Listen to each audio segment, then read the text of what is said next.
আমার এই আজকের ভিডিওটা যারা ঘুরতে যেতে পছন্দ করো তাদের জন্য এবং অবভিয়াসলি যারা খেতে পছন্দ করো তাদের জন্য। ডুয়ার্সের তৃতীয় দিনে কোদালবস্তিতে এবং ঠান্ডা ঠান্ডা ওয়েদারে হঠাৎ করে ঠিক করা হলো যে চিকেন তন্দুরি খাবে। তো আমাদের যে দাদারা সবাই মিলে গেছিলাম তাদের একটা বিশেষত্ব আছে, তাদের ক্ষেত্রে কিন্তু উঠলো বাড়িতে কটক যায় প্রত্যেকটা বন্ধু বান্ধব। তো যথারীতি হঠাৎ করে ঠিক হলো রাত্রিবেলায় ঠান্ডা ঠান্ডা ওয়েদারে একটা চিকেন তন্দুরি হলে কেমন হয়।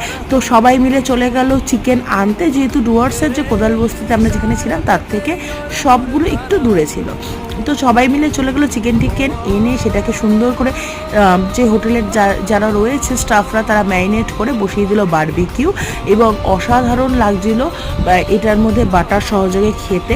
আর তার সাথে না একদম কুচনো পেঁয়াজ ছিল, অসাধারণ লাগছিল। আমি এখন ভিডিওটা এডিট করতে গিয়ে আমার মনে হচ্ছে জিভে জল চলে আসছে।